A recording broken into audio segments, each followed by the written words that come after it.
Hello, and you are more than welcome back to Little Miss Drop Stitch. Yes, I'm still under my quilt. Okay, playing hide and seek. I'm still under my quilt. So today's video I have for you is 5 tips for quilting that will save you time. Okay, 5 time-saving tips. That probably would have been a better title.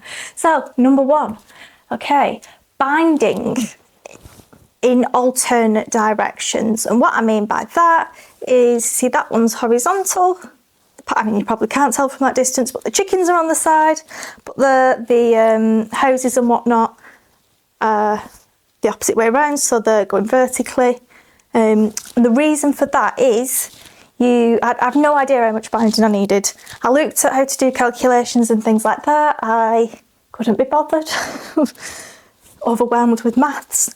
So I just thought, I'm just going to do it, put it all together, put all the binding together and measure it.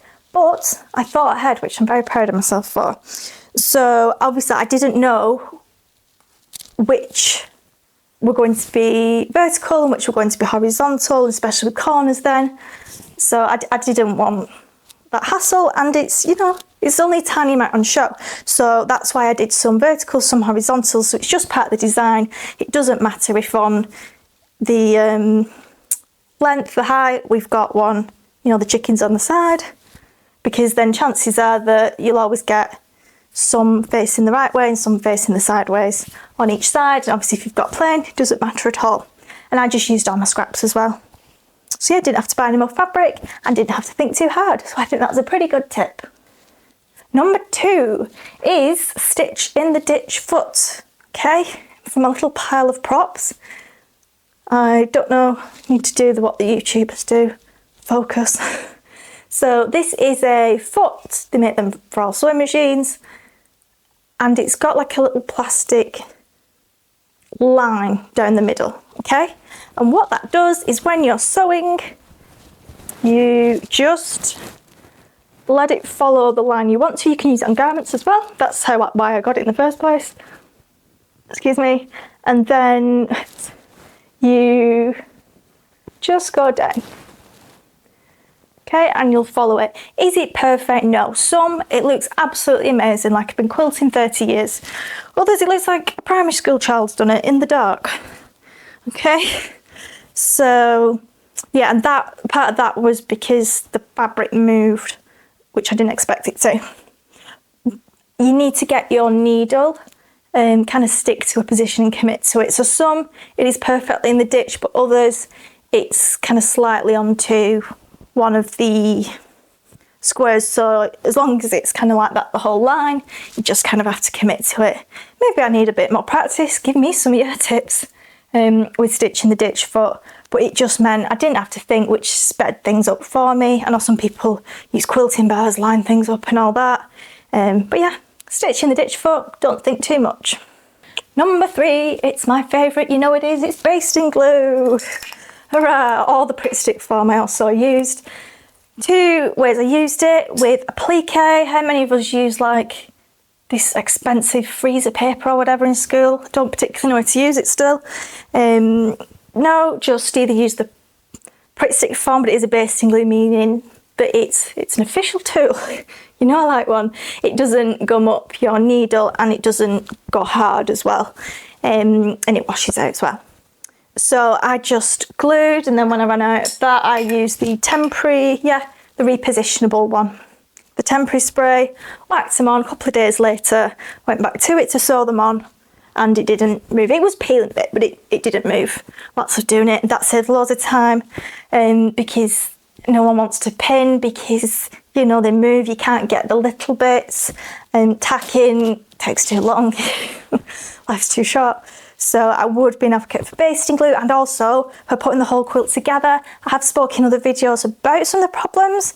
I felt because of the weight and size of the fabric, it did move a bit. But yeah, to put the whole quilt together, put the front to the wadding to the back with this. As I've said before, is it eco-friendly? No. So that is something I'd consider more next time. Number 4. Okay, it's to pre-do your bobbins beforehand. We all like to do this on garments. Well, I speak for myself.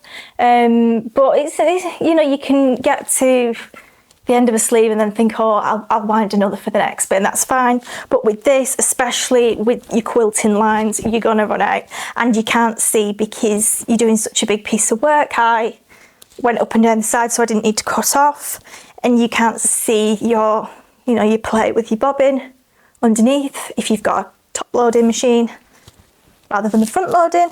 So yeah, you can't see, you just, obviously you still only know when you run out, but it means you're ready. You don't have to, you know, take your big quilt off, redo everything. So yeah, you can just put it in and then carry on, which does, I think, make it neater as well, rather than then having loads of cut off lines forwards and backwards to secure. So yeah, pre-D bobbins. If it's, you know, you don't know, I didn't want to do too many with the grey colour, but the colours like white, I'm always going to use those in anything I do, so they won't be wasted. Number 5, we made it. So my tip would be, they're expensive as well. Ditch or put to one side the expensive quilting rulers, okay? Because they're complex, you've got to get them in. And I know because I did it, you've got to get imperial, metric, then some shape, you know, these shapes like the Dresden there, if you can see that one. And I just, it's a lot, and there's all the numbers and it's hard to see it, and it's going dark at 7 o'clock. That's why I've got a glow around me, a Halloween glow with the lights. So yeah, I weren't having a good time. I do want to learn how to use the reels and things and be more confident, because it is nice having that solid edge for cutting. But yeah, I was just getting myself confused with all the lines and it was giving me headaches. So I went on my Cricut machine and I made my own templates, 16 centimetre square. I put on it, you can't argue with that, okay? And that was for each of the main patches, squares, whatever you want to call them. You can see there that I have actually caught it a bit when I was cutting, which you wouldn't get with the acrylic templates, but you can't argue with that. 16 centimetres square. Yeah, the quilting reels, and then I'm fine with the main lines. It's then the every ½ centimetre, every quarter, whatever inch. Yeah, can't argue with that. And then I did it for them all. So there's my Dresden one, because that I'd have had to kind of find the line, then move that down to get the top, and I went about that. So there's my Dresden one, and it worked really well.